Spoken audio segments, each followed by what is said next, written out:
My name is Tyler Robertson, and I'm reporting on the commercial air conditioning experiment for Group 4. So the overall purpose of this experiment is to familiarize ourselves with an industrial air conditioning unit. There's four main focuses of the lab.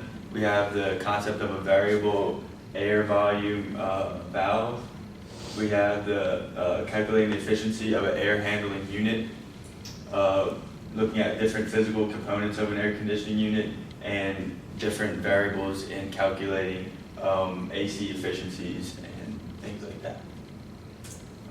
The overall way that the air handling unit works is that it takes in hot air from the room, passes it over a cooling coil. Inside the cooling coil, there's some type of cold refrigerant liquid that's colder than the air going over it.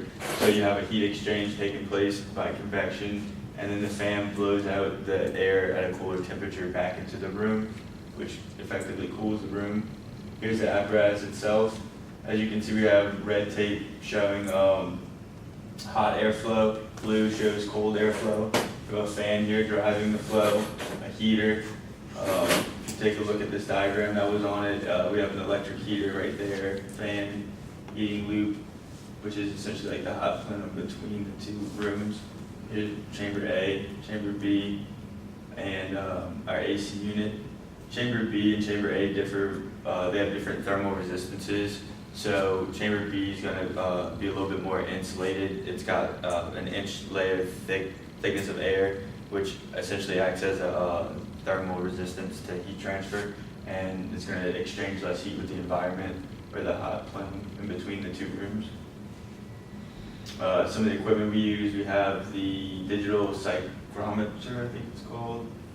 This is the computer output, that's our VAV.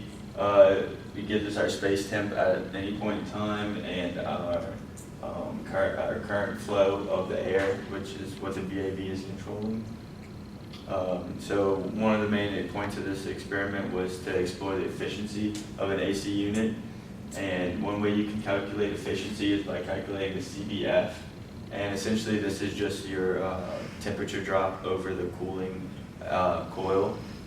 We have the dry bulb temperature leaving the cooling coil, the difference between that and the temperature of the cooling coil itself, and that is taken as a ratio over the entering dry bulb temperature and the temperature of the cooling coil itself. And it essentially gives us the percentage of air that does not get conditioned. So you want this number to be as low as possible for an efficient or a good AC unit. We can also calculate efficiency by EER, which is the energy efficiency rating.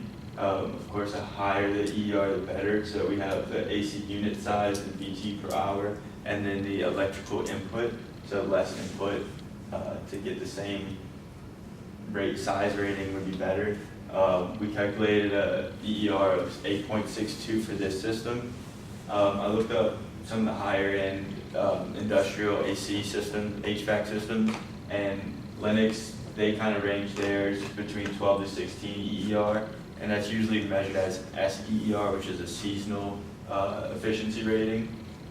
This was like 4 or 5 different units that they have, so I just took their lower and higher ends, and that's the general range. So we can see ours is a little bit lower than that. Obviously ours isn't going to compare to Linux, which is like the top of the line HVAC systems on the market. You can also calculate efficiency by COP, which is coefficient of performance, and like Kevin said, that just compares your different it's a number used to compare different AC units. You take your EER, divide that by 3.412, we get a COP of 2.53. I looked in our thermo book, and it said refrigerators range about 2.5 COP, deep freeze units 1, and heat pump over a moderate temperature range is 4. So we have a heat exchanger, ours is 2.53. I guess it's like a moderate COP, it could be better. We probably want to see something closer to 4. And to calculate heat rate, you take the mass flow rate times the specific heat of air and multiply it by its temperature change over the cooling coil. To get mass flow rate, we took density times the volumetric flow rate.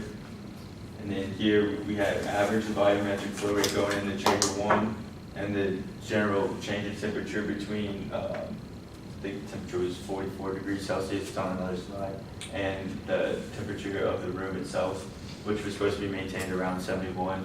We have a higher heat rate in chamber A than chamber B, and that's because, like I said, chamber B was more insulated, therefore there was less heat exchange going on with the environment and less flow, like the VAV didn't have to push as much air into the system, which effectively reduces your heat rate.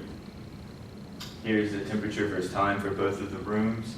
As you see, the less insulated room was a higher temperature and had to get brought down a lot more degrees Celsius to the 71 range, whereas the more insulated room was essentially resting at that most of the time. That's our pre-experiment data, dry bulb temperature, relative humidity, and we're going to use that to calculate. On the psychometric chart, you take the entering dry bulb temperature, the percent humidity, plot that.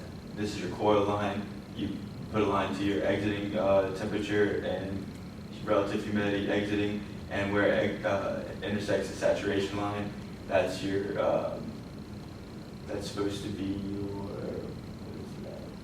apparatus dew point, and this one cuts off. This psychometric chart cuts off. So when we compare it to what we measured, 44, I said that was about 30, and it gives us about a 47% error. And that's all. Any questions? Why do you need that intermediate heating loop? The intermediate heating loop, so you're talking about right here? Yeah.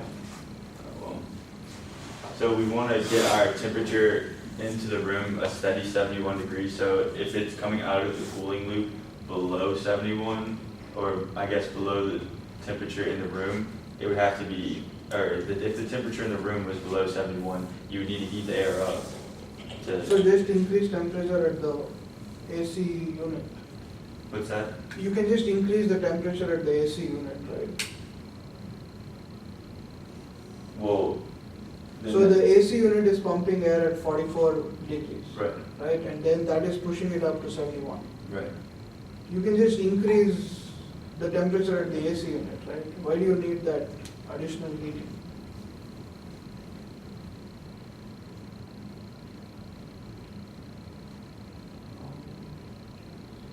That's a good question. I saw it as just maintaining that 71 degrees. I didn't really think about it pushing the 44 straight into it.